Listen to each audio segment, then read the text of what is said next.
Let's- Can you hear me? Let's see, you're muted.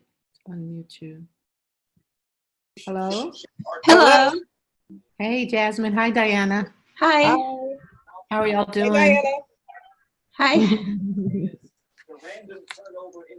Okay, so I won't keep you long because I hate long evening conference calls. And I actually have another one after this. Oh, do you? Wow. Yes, I do. Good. How are you both doing? Doing well, Professor Hammond.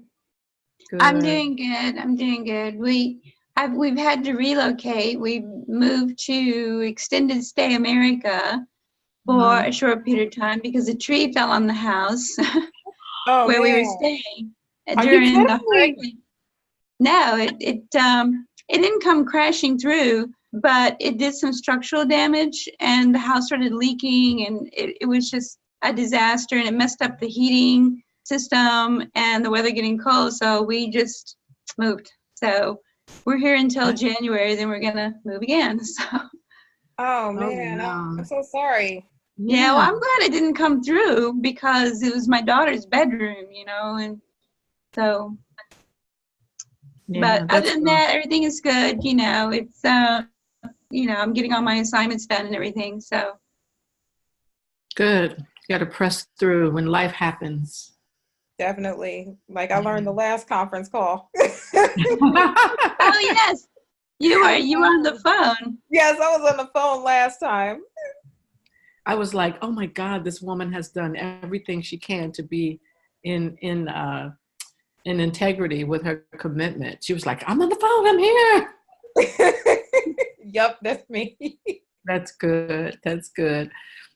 Well, what I wanted to do was kind of play some of the videos again that you went over for your lessons that you've already done, and look at the next two that are coming up, and talk about Bloom's taxonomy.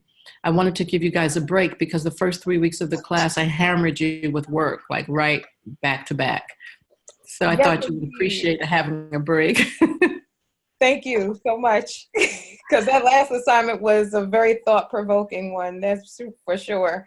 Had to dig deep into the text in order to get, the exact answers.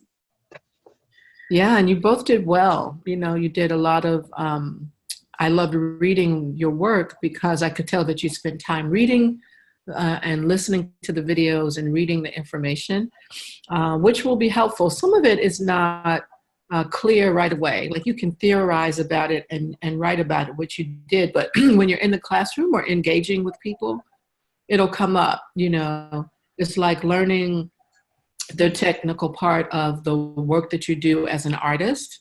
It's the same thing. While you're painting and creating, you're not thinking about the instructions so much that you were given about lines or shading or light. And so it's the same thing when you're teaching. You'll be engaged with someone you're instructing or talking to a room full of people, and you'll realize that you're using the concepts from constructivism or using your knowledge about behaviorism in your interaction, or choosing a way that you engage with a particular individual. And so some of it will be information stored in the back of your mind that you call up in the middle of it, of what you're doing. And it's layers. It's like scaffolding. You put up all these concepts in your mind, in your hip pocket, and then you pull them out as you need them. And so those videos and stuff, I hope you copy the links for them and use them as resources, because our courses are so concentrated. You get a lot of information at one time.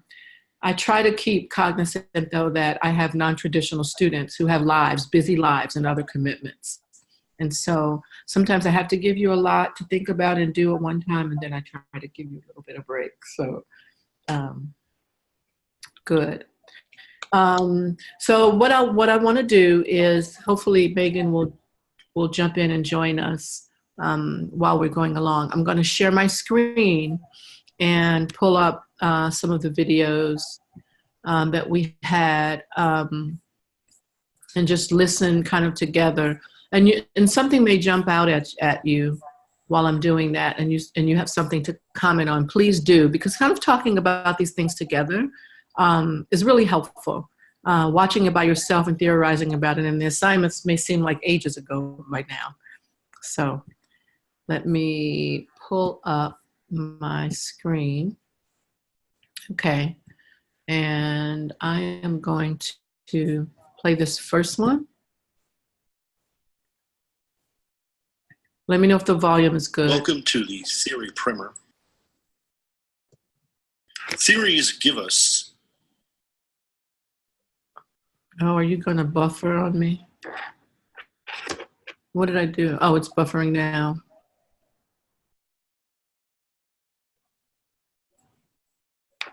I'll turn it up a little bit.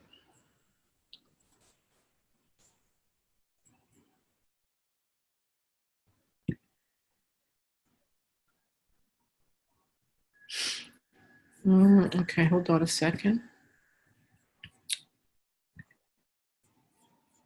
Exit full screen. I actually got a chance to work with a group of homeless people recently. No kidding. Wow. Tell us about that. I belong to a Baptist church here in Montclair, New Jersey, St. Paul Baptist, and we are a part of the Interfaith Hospitality Network, which hosts homeless families for, the week. So I actually did a spiritual Bible lesson with them where they were able to paint what they were able to gravitate, what they were able to learn from the actual scriptures that were read. And actually working with them and it was really therapeutic for them because they were able to just, put all of their creativity into it. So I just did the creation story from Genesis and actually, allowed them to, pick certain parts from it. But you were right about, coming up with having things in your hip pocket, because I had a student that actually was, what some might consider ADHD, was like bouncing all over the place. And then I had to come up with a thematic scheme to get her to sit down first and then come up with a reward for her to, come into the participation mode. And then once she was able to participate, then her reward was being my special helper at the end and helping me to show everybody where to dry their artwork. But she did The Earth Without Form and Void. I had 3 young men. I had 2 young men and 1 father. So it was 12 participants altogether. So there was a family of 7, a family of 3, and 2 families of 3. So, it went from, okay, I think 7 people are going to participate to everyone wanted to participate, which was really, a lot of fun. But I'm going to I'll actually email you the video and the separate pictures, and I'll share them with you, Diana, too, so you could see, what they got from it, because it was, it made me cry when I got home, because, they were just so participatory with it, and they were just so appreciative of having an art moment and a therapeutic moment. Like the parents, they were really into it. They were sitting there, they were painting. It was all acrylics, no oil or anything like that. Gave them flat panel boards, and they just have at it, which was great. Send it. I would like to see it. So I'll do I'll do an email and put it in a discussion group or something. Okay. I'll make a forum and discussion group while we're online now that will be, and it'll be a way for you to plug it in. Okay, cool. Yeah. That way you won't have to, it'll be an easier workaround, and that way you can share it with the class. That's awesome. I can't wait to see it. They were just, and I sent the link to my pastor, and she was like, you gotta be kidding. What was, how did you even get them started? And what was their response? What were some of the comments? And then the next thing I knew, I went a couple of days later, and they're like, we heard about your project. we saw the video. I'm like, what? Wow. That must be really gratifying, though. I mean, it's gratifying, but but at the same time, it's, it's just really emotional to see, a group of people that really don't have too much of anything. Like, the kids are going to school, but, they don't have a home. So for them to even pour into something like this was huge. Mm-hmm. For the parents were like, oh, they were painting and one had a headache to start, but by the end of the project, she was feeling better. It was like that sort of thing. So, it was more, it's kind of indescribable, the feeling that I have for that specific moment, but to actually utilize this practice in that way was huge, That's amazing. That's great. Yay. I love stories like that. It makes it all worth it. Mm-hmm. Makes it all worth it. Okay, I'm going to try one more time now to share my screen here. Okay. Thank you for sharing that story. Okay, so go to the bottom, share my screen. Maybe my mistake was trying to make it large. Just keep it small. Can you all see that? Yeah. Yeah, I can see it. Welcome to the theory primer. Theories give us perspective. Theories are like windows in a house, where you can look through multiple windows into the same room and get a different viewpoint from each window. When we talk about learning and instruction, we have three different perspectives. The first is behaviorism. Behaviorism views the mind as a black box. According to behaviorism, learning is regular expected responses. We know learning has occurred when we receive regular expected responses. Instruction, according to behaviorism, is repetition and reinforcement, and that is how we help people learn and develop. The second perspective is cognitivism, and it views the mind as a computer. According to cognitivism, learning is recall of stored information. If we can recall stored information, we know that learning has occurred. Instruction, according to cognitivism, is helping to grab someone's attention and then help them make sense of information and store it for later recall. The third perspective is in constructivism. And constructivism views the mind as a rhizome. That is, all the different skills and knowledge are nodules that are interconnected to be drawn off of as needed. According to constructivism, learning is building knowledge by doing. Instruction, according to constructivism, is guiding problem solving, responsible for guiding our learners solving new and ill-defined problems. Now, based on those perspectives, we come up with two different types of theories. We have what is called descriptive theory, and descriptive theory in education helps us to answer the question, what is learning? Learning theory, which is the outcome of that, attempts to describe what learning is. The second type of theory that we have is prescriptive theory, which answers the question, how do we help people learn? The outcome of that is instructional theory, which give us methods for how to foster learning. In summary, we have three different perspectives: behaviorism, cognitivism, and constructivism. From those perspectives, we have two theory types: descriptive theories, which are learning theories, which try to explain what learning is and how it happens, and prescriptive theories, instructional theories, which try to describe ways to help people learn.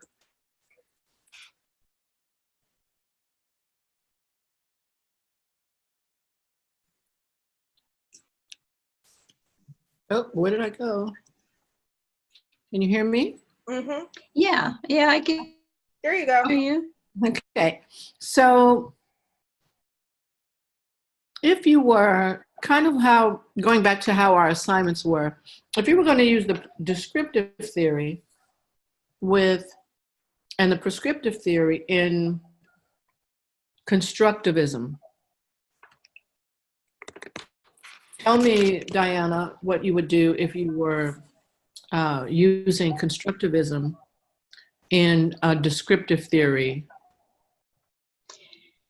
Well, I probably would lay out, I would have my syllabus laid out. And I would be describing to the class in detail what we were going to do, how we were going to do it, and then have everything set up and just get the ball rolling.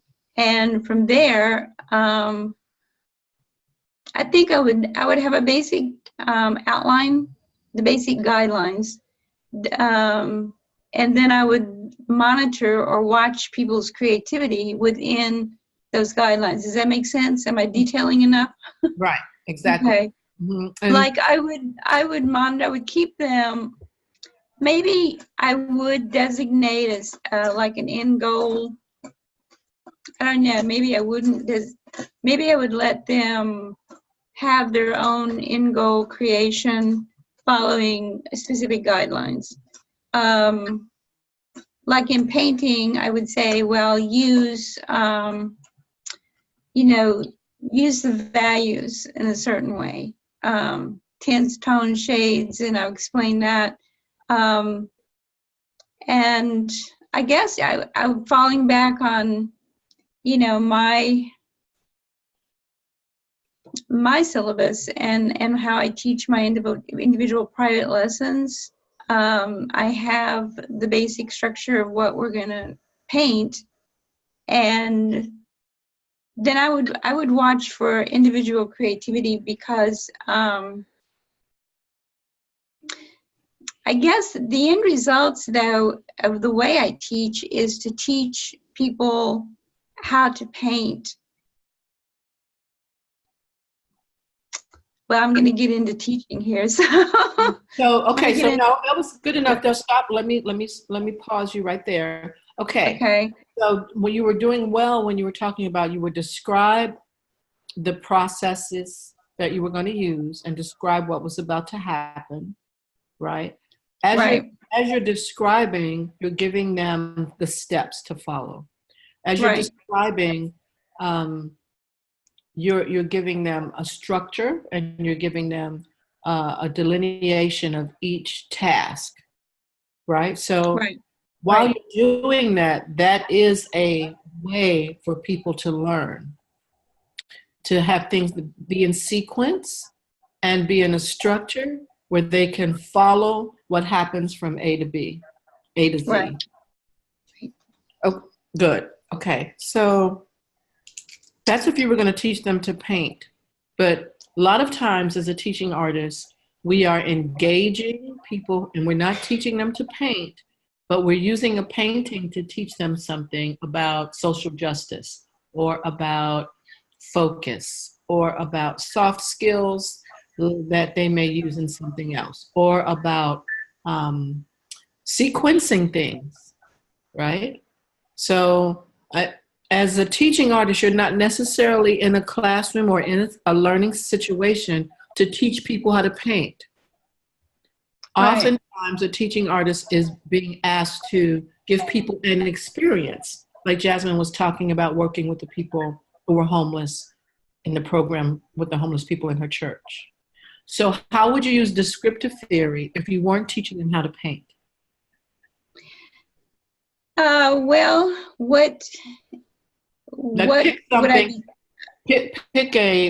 choose an arbitrary idea that you would be teaching them from. So for instance, you had a picture of Mona Lisa and you wanted to teach them something about that painting, and you would use descriptive theory.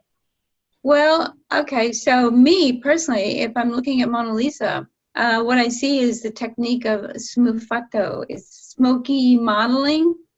And so it's about the experience, though, right? About recognizing something historical, having them be able to appreciate the aesthetics of the painting. So, right. I just wanted to make sure it was clear. Okay, so this is a class where I'm trying to connect something social or political with the artwork. Is that what you're saying? Not only, I was just giving an example, but it could be that you're just Okay. giving them a way to look at the painting in an educated way. So a lot of people, they don't have the experience of looking at art and knowing what they're looking at. If I'm teaching someone to appreciate jazz, I'm a jazz musician. If I'm teaching someone to appreciate jazz, I take them through the steps of what they're hearing while they're listening. I'm not necessarily trying to teach them how to sing. But some people don't know how to listen to jazz. They say, oh, I don't like jazz. It sounds like everyone's doing what they want.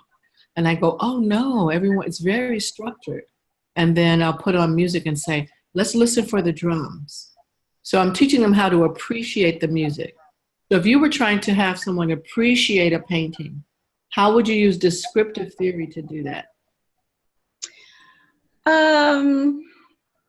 Well, I guess I would introduce that we are appreciating this painting, and how do you appreciate it? And I would leave it up to the individual on how they appreciated it. I mean, I am trained in art appreciation and survey of art, and the principles of design, and I would start analyzing it.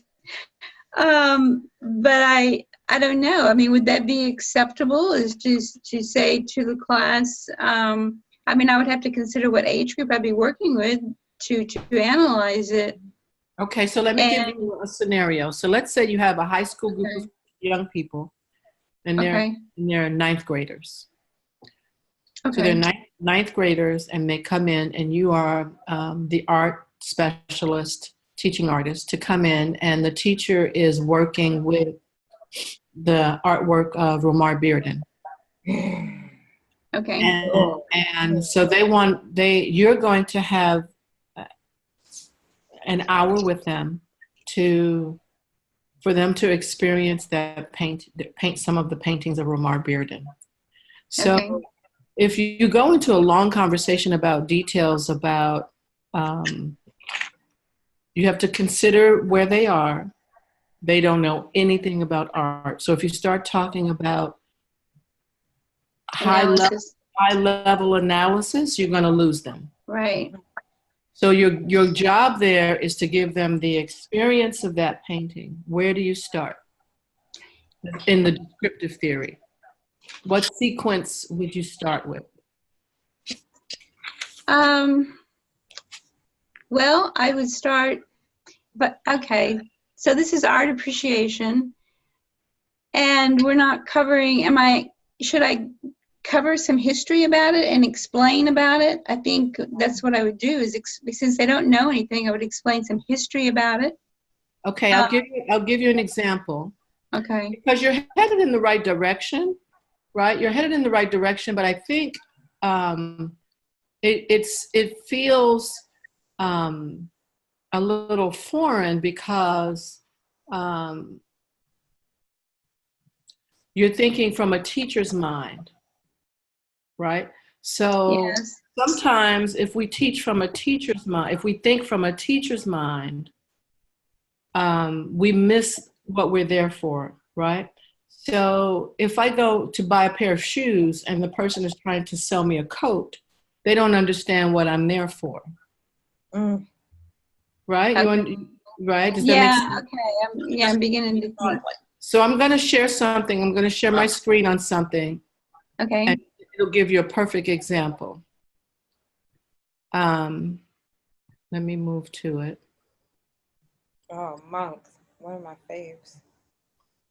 You said a mouse? No, I said monk is one of my favorites to listen to. Oh, you can see my screen still. Uh-huh. Okay. All right, here we go. So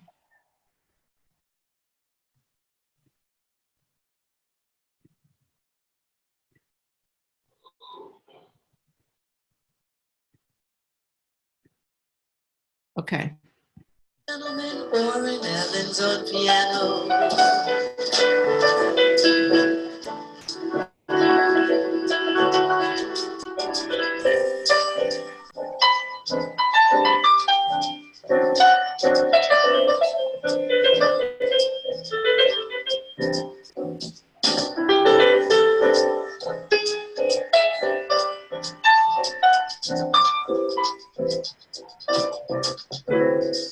That's one of our NCCU alums on bass there. This is on the Duke stage. Okay. Okay, so then that was the beginning of that, but then he starts to talk.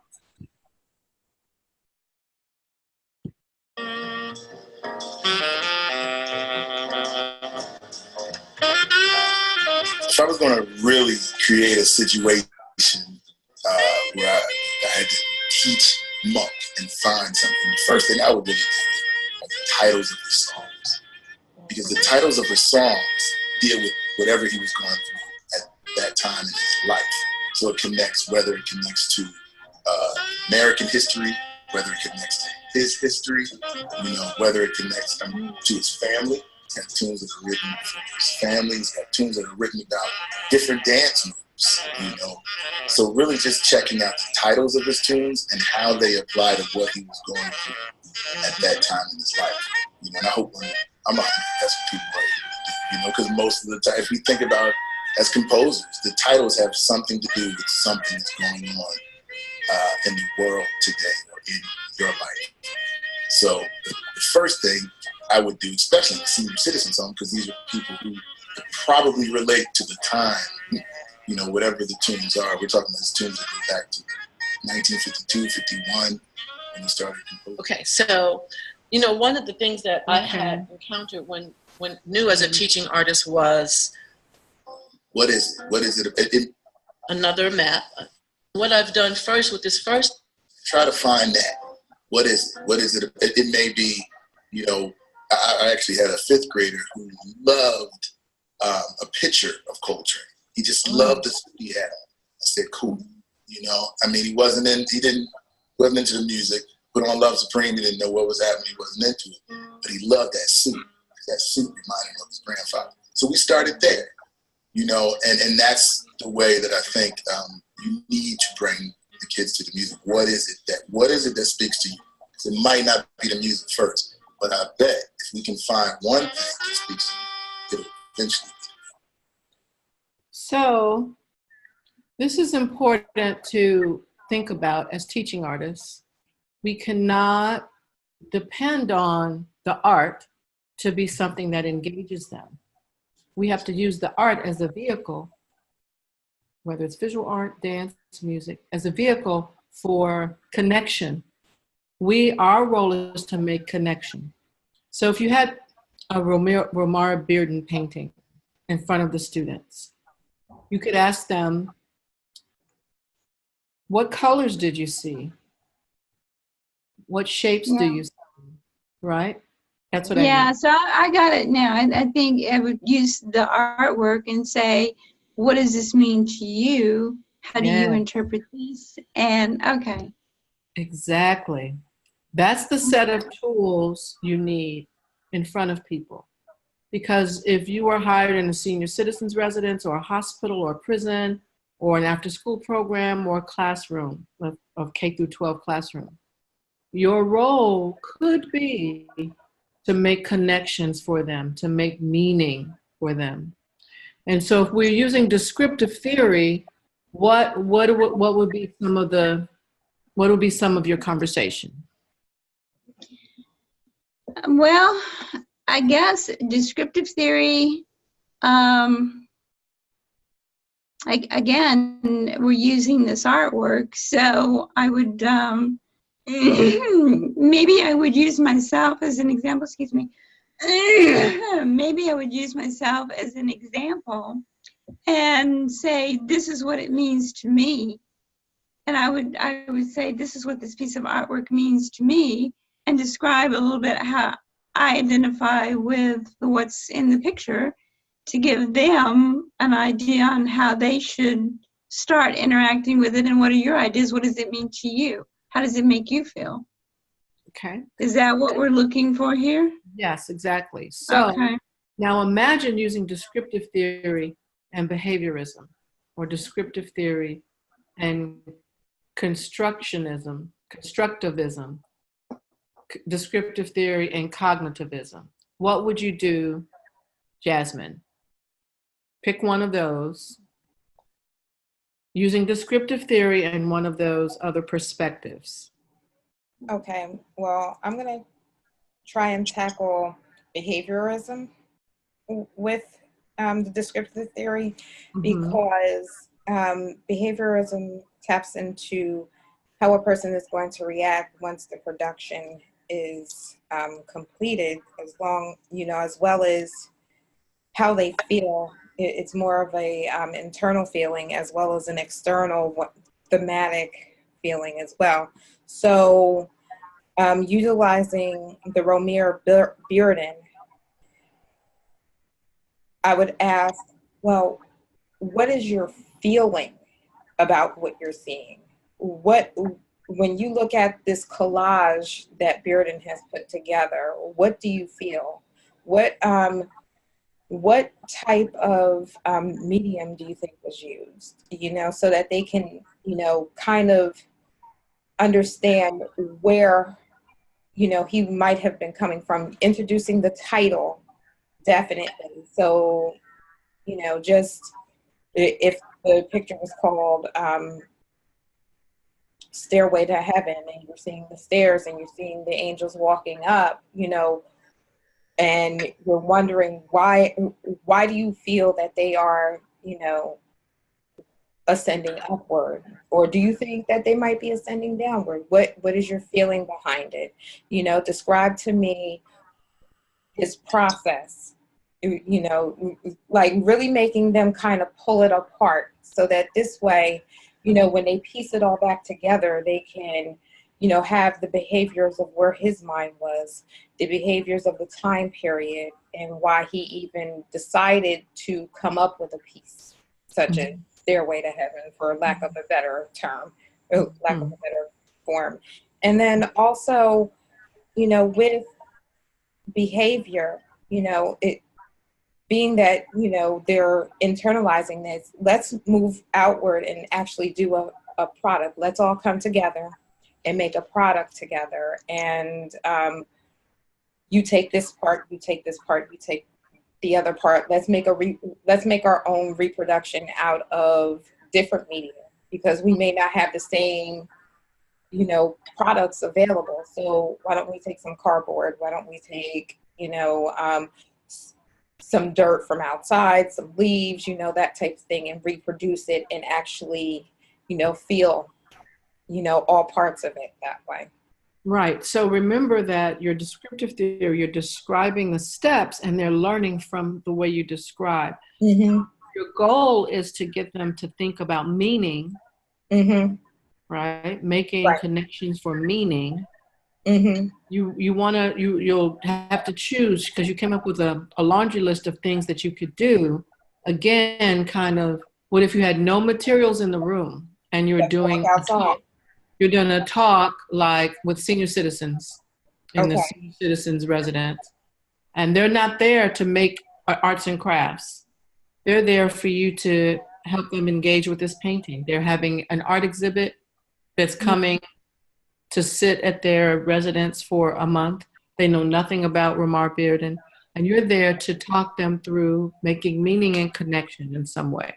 So you both did well in that, in thinking about, and I'm being the devil's advocate on purpose, of like, to make you think more of, what do I do? If I'm in this situation, I can't rely on, I'm there to teach them how to paint or to build a arts and crafts project.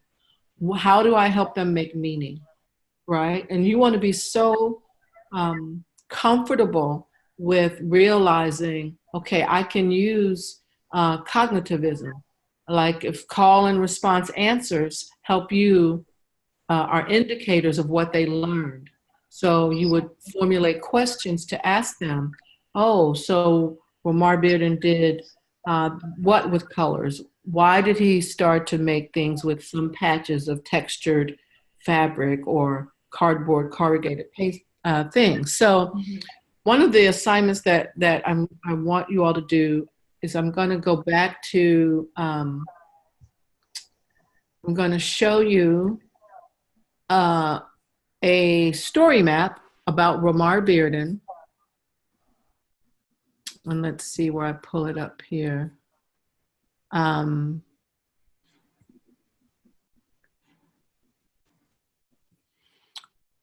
I'm talking.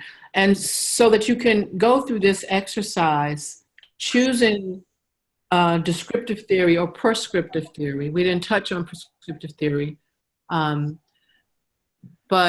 either one of those two learning theories with the perspective of behaviorism or constructivism or cognitivism about Romar Bearden, right? Okay.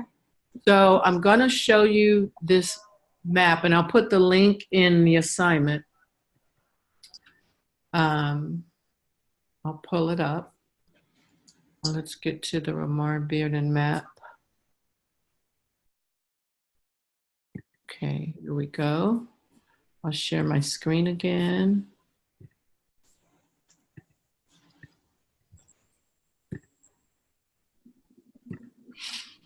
Where am I at? Share my screen. I gotta pull this up.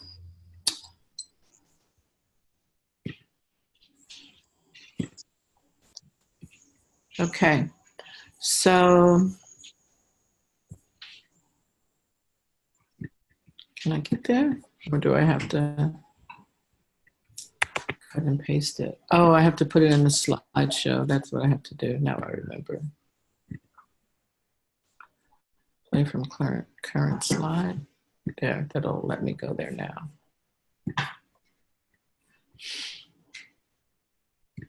Okay, here's a story map that my student researchers made for our class.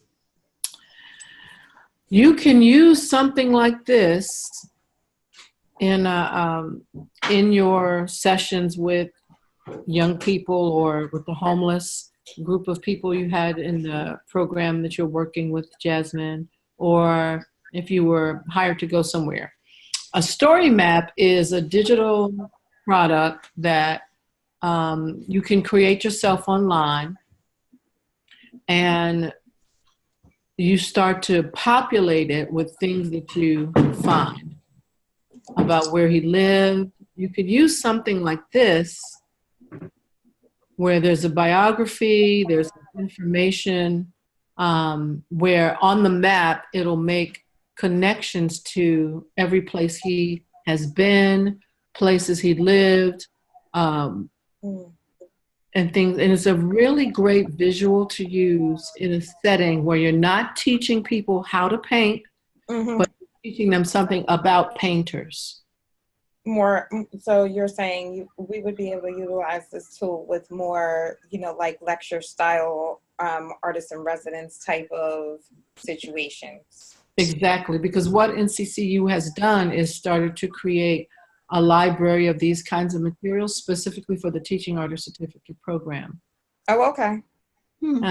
But we'll use this one for our assignment.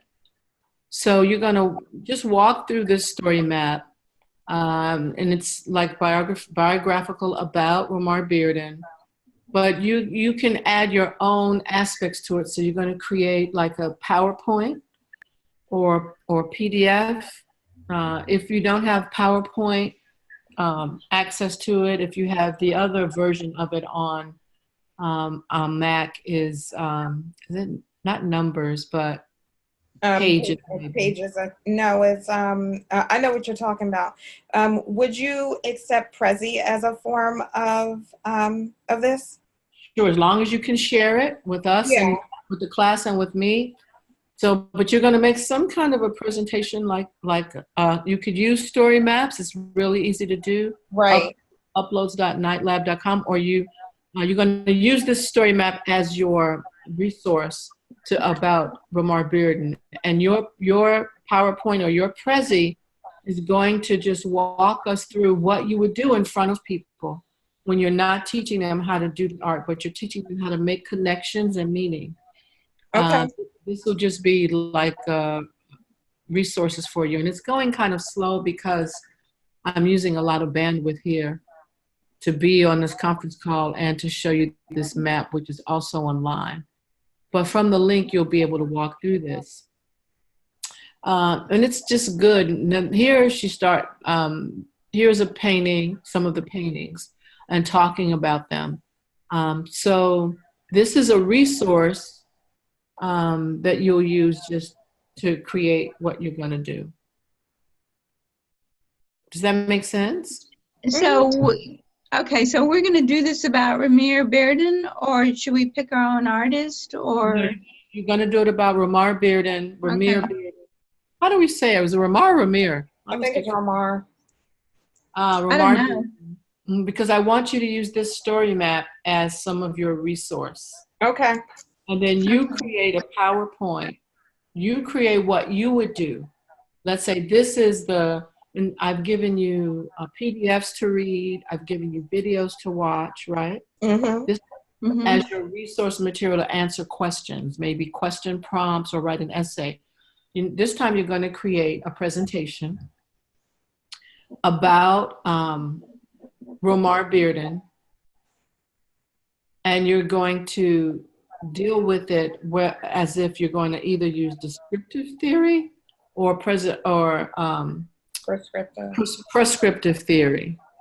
So it's like, when you do a PowerPoint, you know how you have a place where you can take notes. Mm-hmm.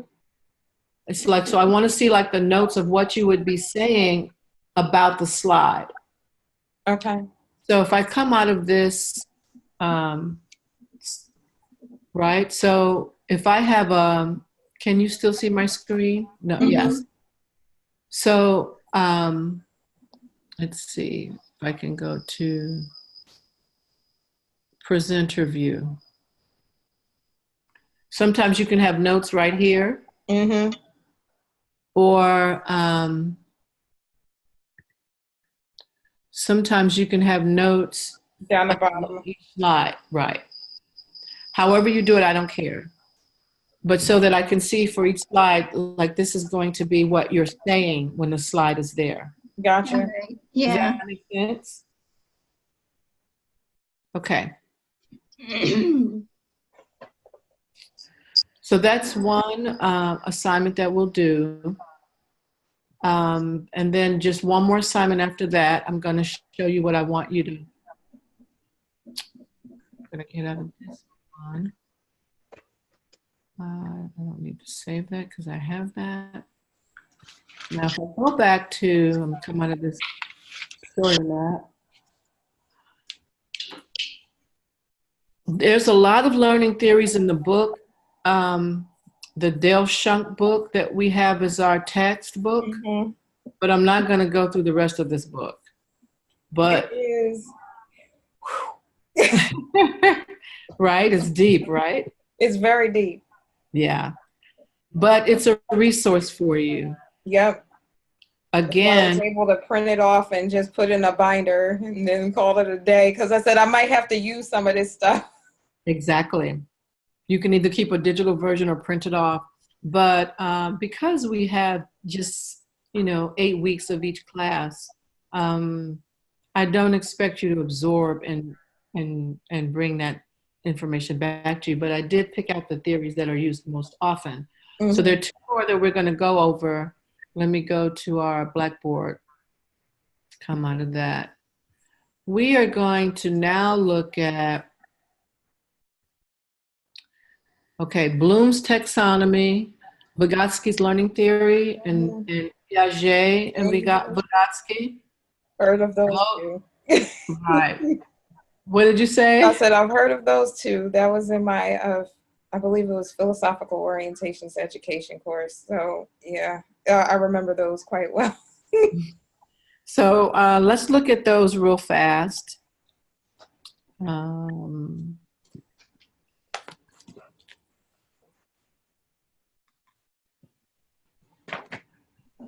So here's the Bloom taxonomies video.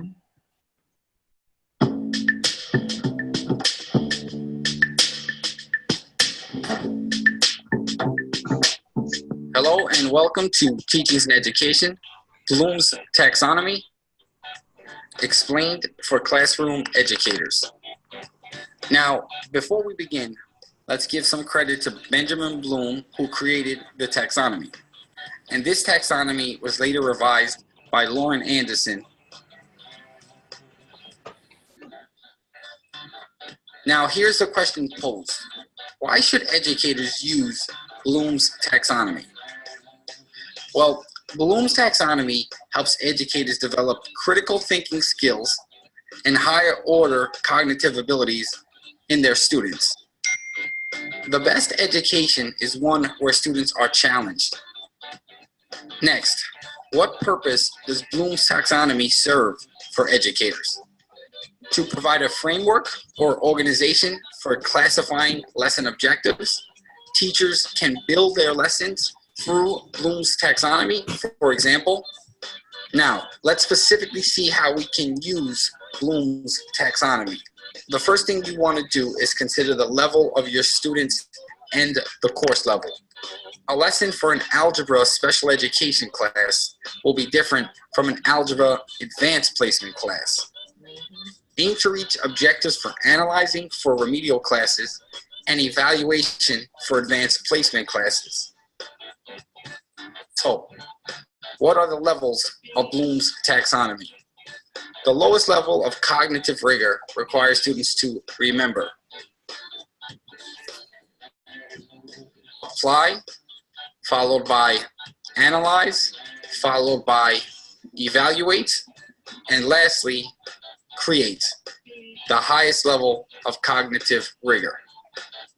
Now, remember was first known as knowledge, but later revised. Similarly, understand was previously called comprehension. And lastly, the order of create and evaluate were switched. Bloom's taxonomy is actually a hierarchy where students must first master the lower levels before mastering the higher levels. The lower levels are relatively simple levels, while the higher levels represent more complex cognitive rigor.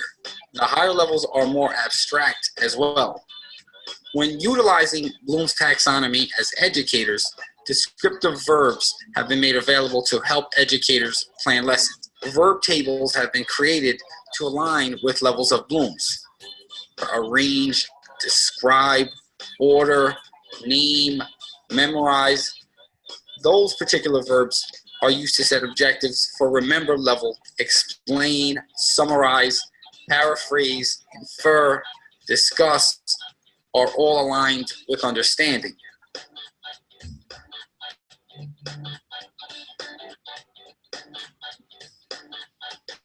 Break down, calculate, model, subdivide, infer are all aligned with analyze. Critique and judge are aligned with the evaluation level. And lastly, generate, plan, and produce are aligned to the top levels of cognition, which is create.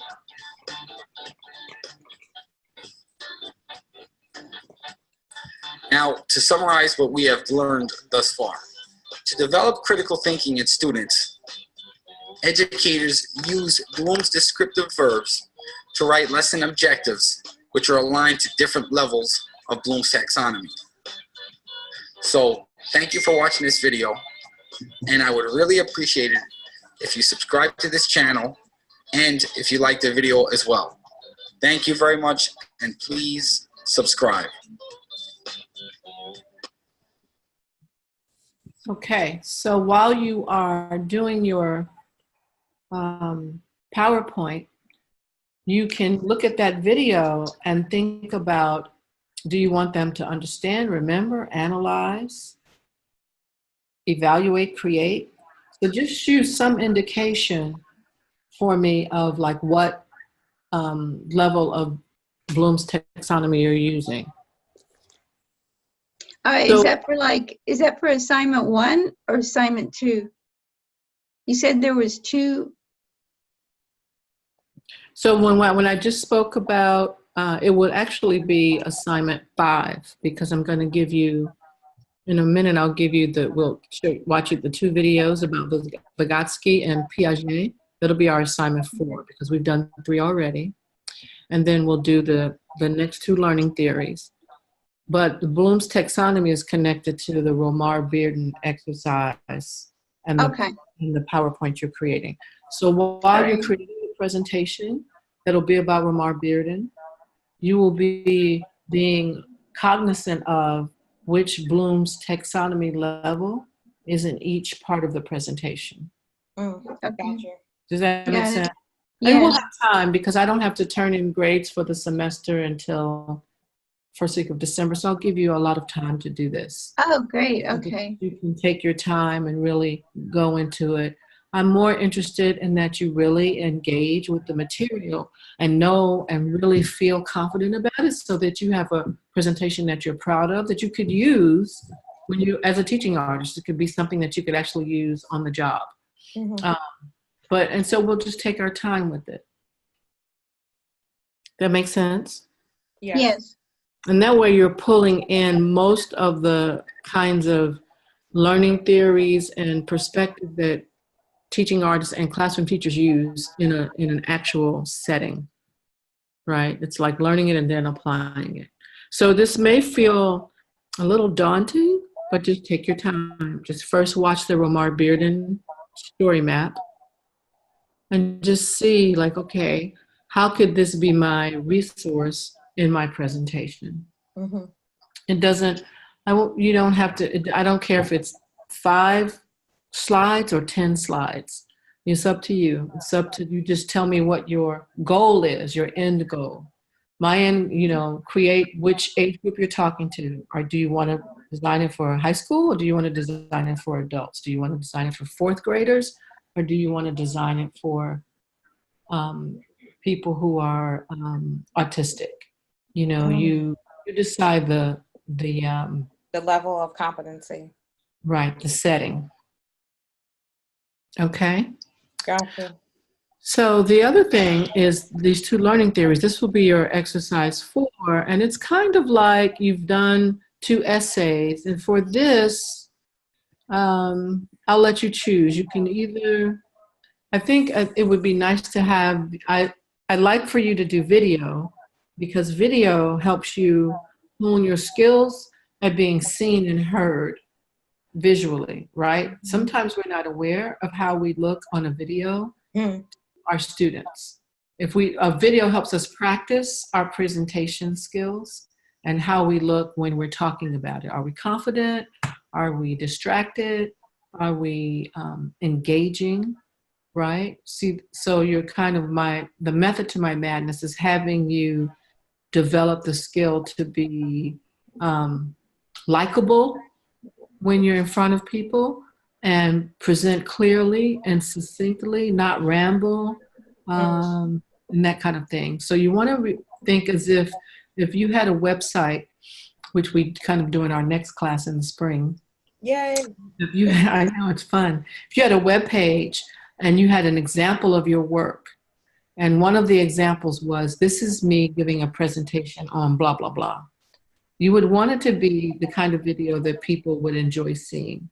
So why don't we, for this, the exercise about Vygotsky and Piaget, do a video summation of what you learned and pick a venue, decide which venue you'd be using it in. So I'm going to share my screen again.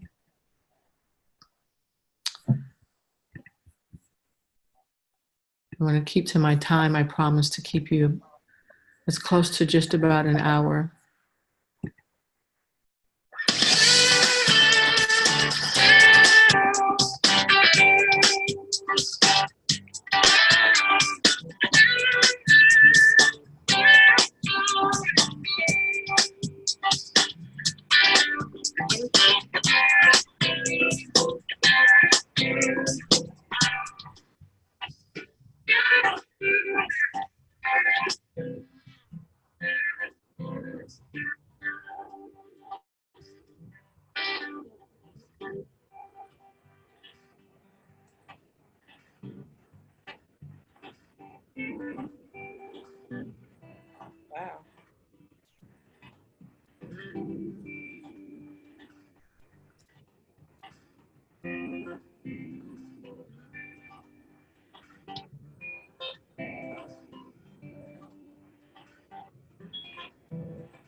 Mhm.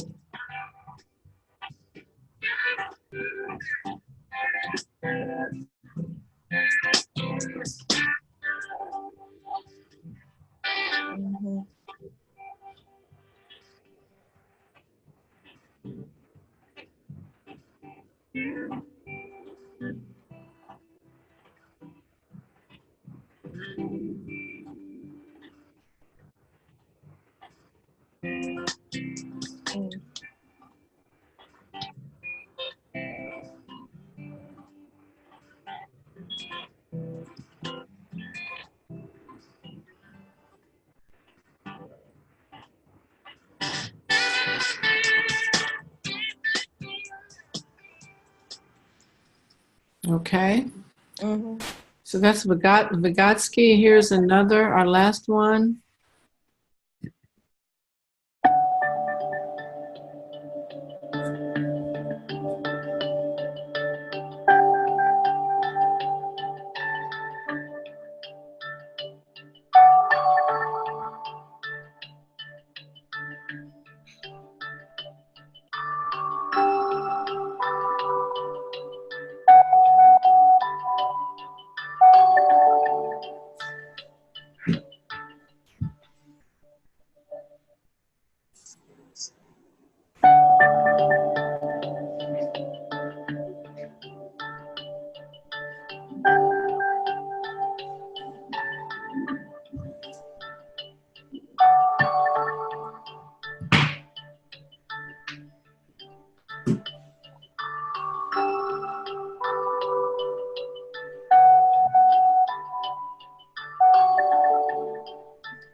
So as you do this work, you'll probably find other resources, but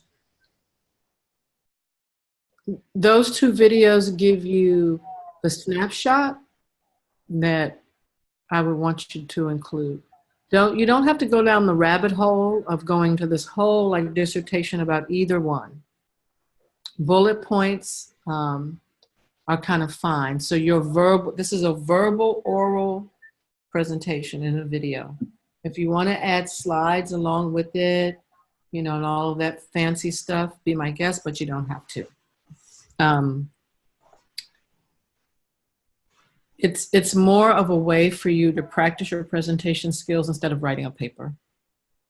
Okay. So you'll have to write notes to yourself, of course, when you do it, but that's it.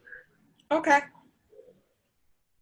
And again, I'll give you, you know, our last day of classes is like November 26th, which is the Monday after Thanksgiving, but I'll give you all the way until it's time for me to turn in grades like a couple of days before through the final exam period. Okay. So is that like December the, what, 6th or something? Yes, ma'am. Let me look and see. December, when do I have to turn in grades? Yeah, I would say December 6th because graduation is December 8th. So I'm pretty sure they're going to make us turn in grades like around the 6th. Okay. All my finals are due the last week in November. So I'm in the middle of getting 6 paintings finished, and I had to do 10 illustrations for Renaissance art. So I've got 3 left to do, and I have 1 more painting to do for color and design. And then I have my regular tests coming up, but all that's going to be the last week in November. You got it, Diane. You got it, girl. Not yet. Girl, come on, girl. Coffee and a dream. That's all you got to do. Push through. Yeah. Yeah. So yeah, I'll give you to like December 5th or 6th. Okay. Like if I have to turn in grades on December 6th, I'll give you to December 5th. All right. That way you have some time. You don't have to. I want to be the last thing you stress about. I want you to have fun in the class and enjoy the work. That 200-point assignment from the last one was stressful. I'm going to let you know. Okay. That's why I said they need a break. Thank you for the break. That was stress. So how many more assignments are we going to be doing before the 5th? Two more assignments. That's it. Two. That's You're 4 and 5. make a PowerPoint and a video. Okay, one is a PowerPoint about Ramir Bearden. Right. And the other one is the video about how Piaget and Vygotsky. Okay. So you're going to those 2 videos we just watched, you're going to do a little talk about what you understand they just said. Oh, okay. You can like use the videos that we've been making, right? Videos that you made in the previous class, kind of. Yeah. Okay. All right. Yeah, I need practice with that. Yes. I've not ever done that before, but I need practice with it. You know. So I mean, I feel comfortable. I feel comfortable talking in front of people because, you know, it's about teaching and the information. It's not so much about and presenting the information, but it's not so much about, you know, what I look like, but I don't know, maybe it is. So, well, being a teaching artist is you're like a performer. Yeah. And a teacher. And so if you're uncomfortable with it, you just have to just build that muscle a little bit, you know. And well, what I'm comfortable with and what I'm confident in is what I'm teaching. Because, you know, it's like a music teacher, you have to teach the notes on the piano, how to read music and everything. And then you set somebody free. You set the person free because then I can now read music, they can write music, they know how to play like the piano or play music. And that starts them on a path of their creativity. And that's what I feel like I do by teaching somebody the basic ABCs of how to paint form, you know, Right. because there's But if Duke Hospice called you and said, I have a job for you as a teaching artist for Duke Hospice, and we'd like you to come in and work with our patients Yeah. 1 day a week. We'll pay you $3,000 a month to do it. You're not teaching them to paint, but we want them to appreciate the art exhibit that's around the hospital. Man. You're not going to say no. No. no. You're not going to say no. Like, no, I only teach him how to paint. Yeah, You're I gonna hear take what that you're job. saying. Yeah, I need to. Yeah, okay. You're going to take that job. So what I'd like to help you do is be able to make that shift, because the teaching artist field is vast. There's a lot of money to be made, but you have to be flexible, but you need to be tooled. You need to be Yes. ready for that kind of work, because there's a lot of that out there. Gotcha. Okay. So by the time I finish this course, I'm going to be ready to go with that, right? The certificate. So you have 5 more courses. No, Okay. this is your second course. You have 5 more courses. By the time you finish that 5th course, you'll be like, yeah, I'm ready. Good, good, Come on, good. Diane. Okay. You got this. Okay. Okay. Awesome, ladies. Thank you for coming tonight. I appreciate it. Not All a right. problem. So have a good evening and look for the assignments. I'll put them there by tomorrow. Okay. And then you can just take the time and just shoot me any questions you have. All All right. right. Thank you. All right. You're Thank you. welcome. God bless and good night. God Good night. bless you. Have a good night. You too. Bye. Bye. Bye-bye.